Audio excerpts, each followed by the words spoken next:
Okay mga master, papalit tayo ng clutch lining dito. Tayo, clutch lining saka primary clutch, kasi since 2016 itong nakalagay dito original pa rin to, so palitan natin. Lagyan natin yung dito.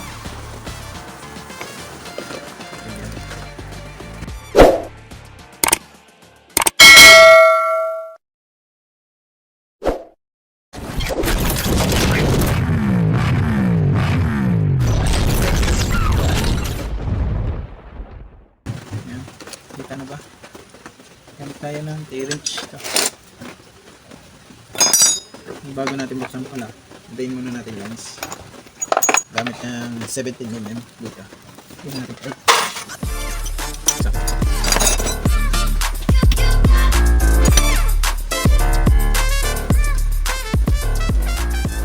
Hintayin natin dito.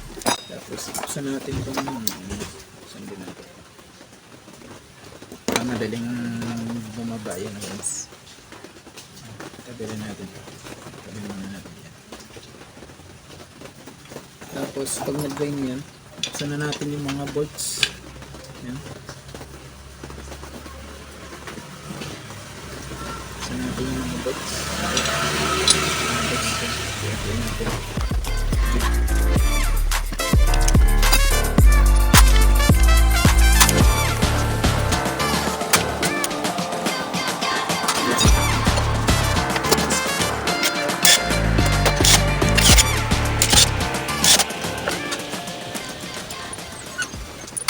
Busain na ito. Busain ng linis. Busain ng linis.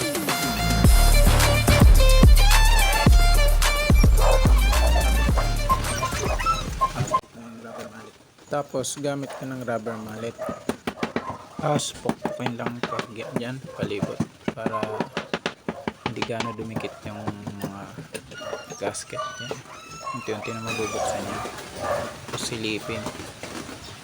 Check din yung gasket ko para hindi mapunit. Tingnan mo na yung kadikit sa kabila. Tapos sunggitin lang para hindi siya gaano dumikit. Dumikitin mo.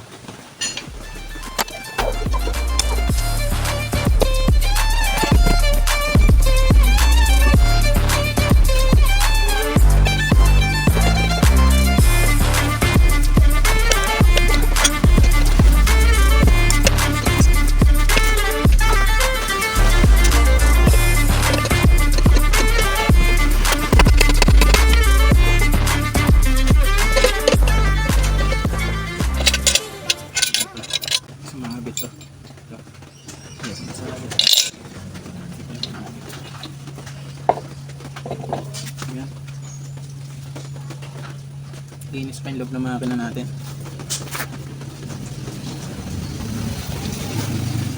Tapos muli ng ATM.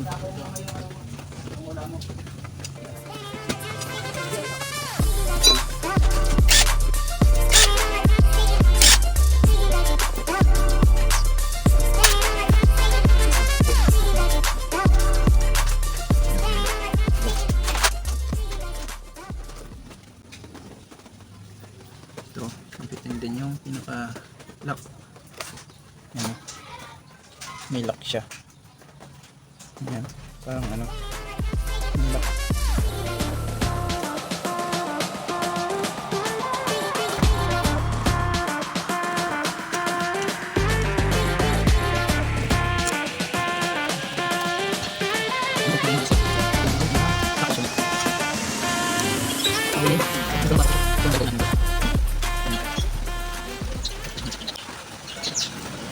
Pag nabuka mo na yan, gamit ka na nito sa akit ng castle wrench.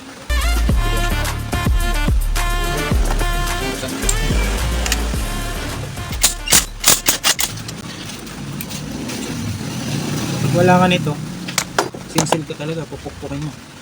Martilyo mo, pupuk mo talaga. Pag wala ka nito castle wrench, importante ito dito kasi ganyan siya. Kasi siya dito. Kasya lang. May ganito ka. Ang gandang bagay ito.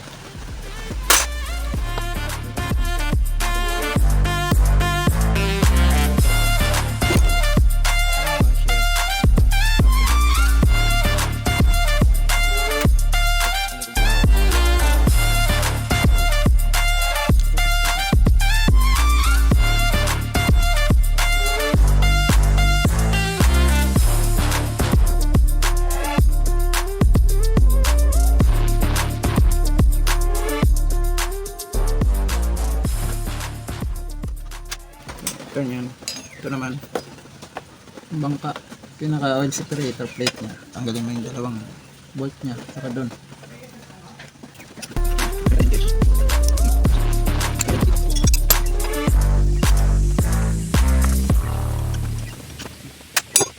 Tapos ito luwagan mo na rin konti. Ganyan.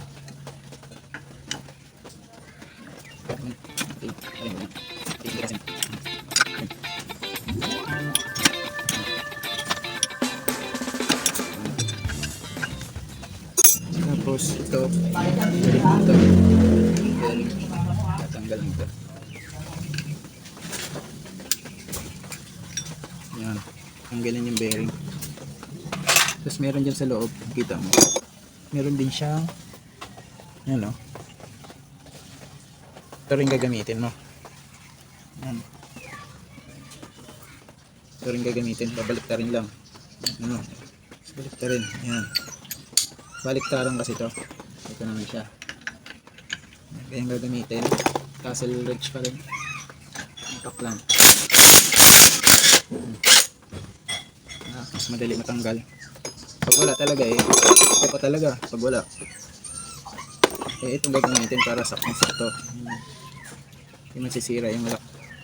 Saktong-sakto lang. Dali. Pag natanggal mo na yun pareho, ito, saka ito, tanggal pati yung plate. Pwede mo natanggalin ng hugot buo. Buo siya hugutin. Hugot mo na yan.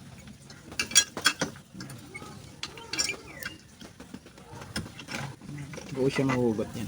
Tanggal mo na siya buo. Palitan mo na.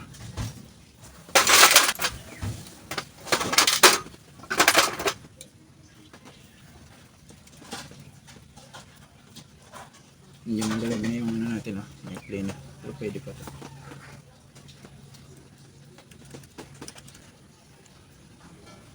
Linis pa siya. Pagka nabubuksan makina ko, matibay itong Honda Dash na to. Check na rin yung mga bearing kung may alog.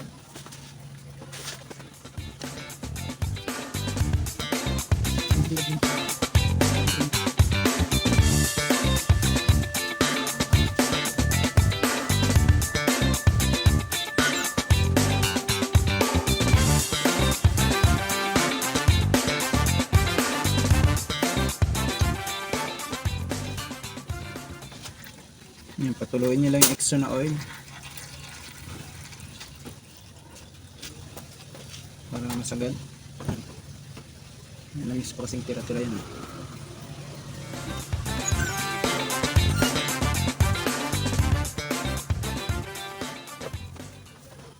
2016 Honda Dash. Apay pa hanggang ngayon ng makina. Kailang uwi na sa ano. So tinakbo nitong motor ko. Kita niya ito na. Ano?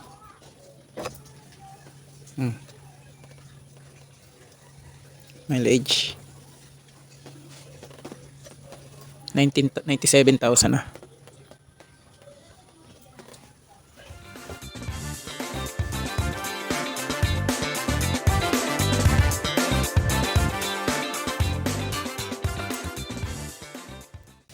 Wala tong clutch spring.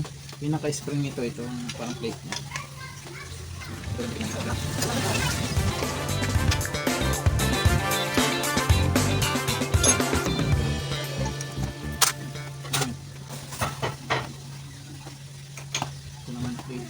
Hindi lang nakapatong na. Ito yung pinaka-spring niya. Okay.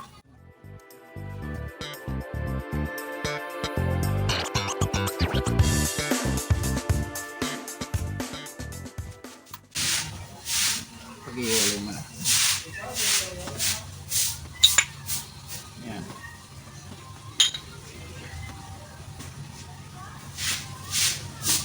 Matibay yung ano ng mundo doon. Wala pang galos. Oh. Wala man lang kauka-uka.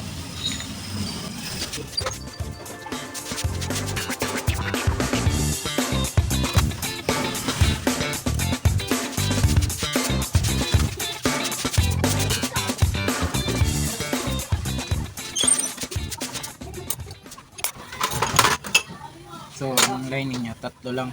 Tatlo yung lining. Tatlong piraso lang. Tatlo lang yung lining, tatlo. Ito, kapalit natin yung tatlos. Dapat muna ng pizza links.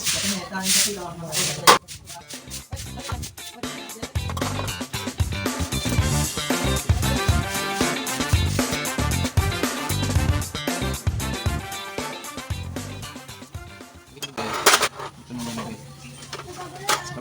Ganun. Tapos ito talim paharap sa iyo. Ganun. Line ulit. Line. Ulit. Ito. Paharap pa sa iyo.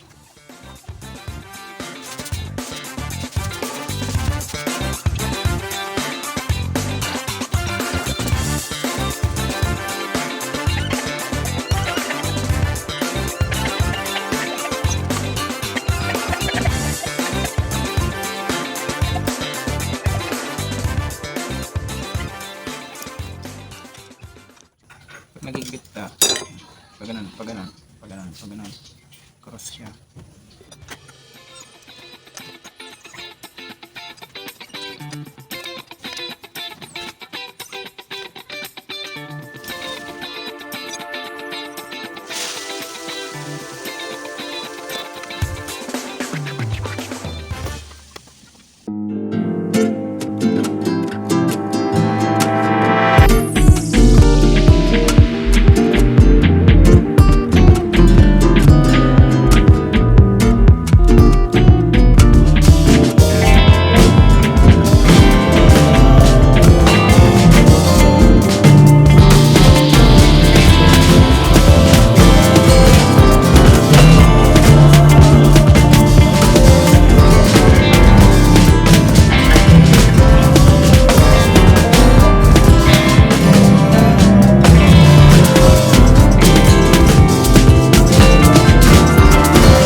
Tikin lang natin ang baril.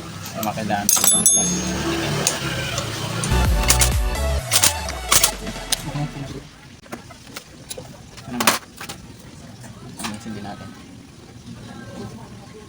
Kailangan ng grasa para makabit mo ito. Grasa. Hindi tayo ng grasa.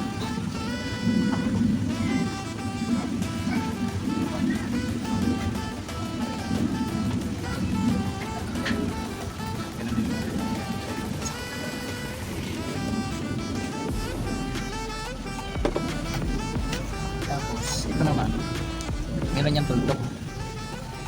Hindi kasi makita dyan sa camera, pero may tuldok yan dyan. Ito. Tulad sa mga nakaraang kong video, pareho lang din sa mga wave, ano sa wave. Tapos ito may guhit to dito. May guhit. Parang may guhit yan siya. Dito, may guhit yan. Tapos itong tuldok ng dito. May tuldok yan dyan. Pagtatapatin mo lang yung tuldok sa kaguhit. Ganyan lang siya.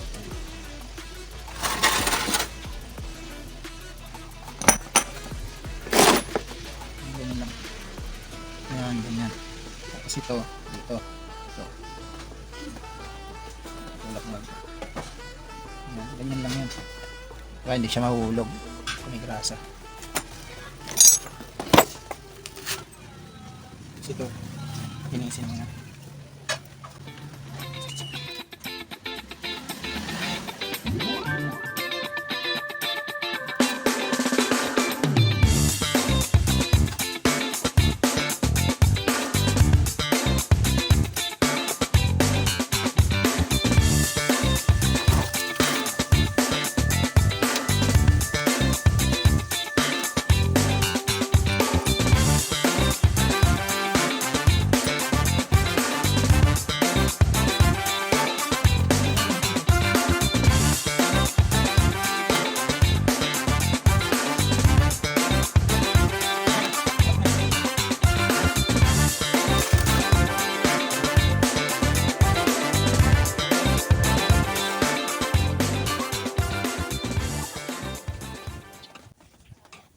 Pitan muna yung tatlong tornilyo.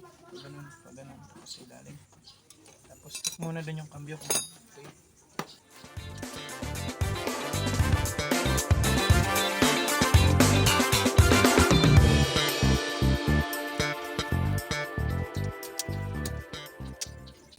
Kailangan adjustin. Adjustin clutch. Siya na makapal. Tayo. Kailangan adjust ito 14. Tawagan muna. Pag naluwagan, ikutin yung gitna clockwise, mga 360 degrees. Tapos pabalik-balik counterclockwise. Mararamdaman mo yan na kasagad. Mga konting sagad lang yun na yun. Huwag mo nang hipitan ng suga. Yun ang pinakadulo yan. Parang may matik. Tapos kunin mo yung 1/8. 1/4 niya.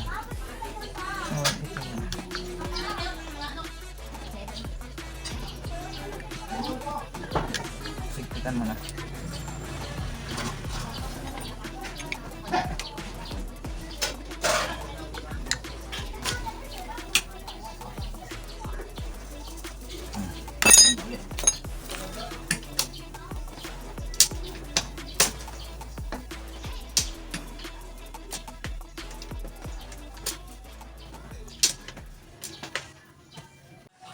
So after ma-adjust, yun na. Kita mo yun. Kita natin. Kailangan nagpiprewill na yung pag kinambyo. Kabila tayo. Sa kabila. Ayan. Ayan. Ayan. Pag kinambyo.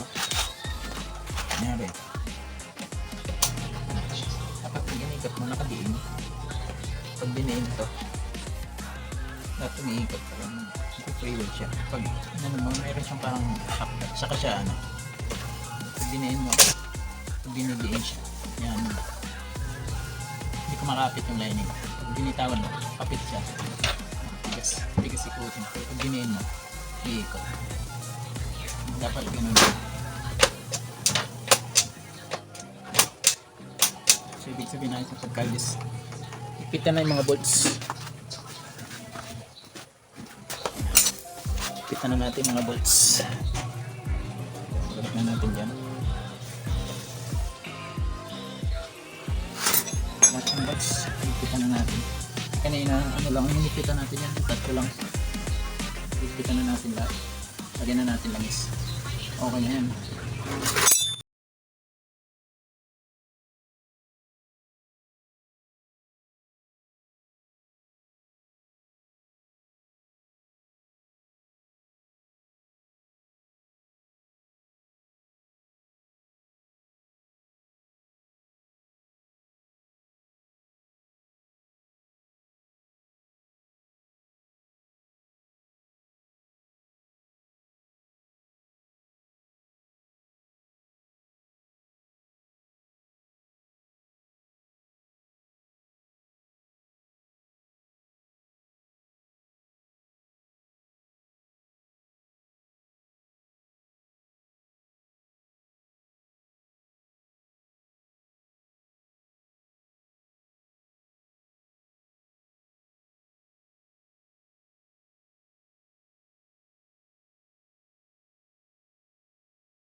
Kita mo sa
salamat mga master sa panonood. Sa mga gusto mag-shoutout, comment lang kayo sa comment section sa baba para shoutout ko kayo sa mga susunod ko pa na video. Maraming salamat. Bye bye.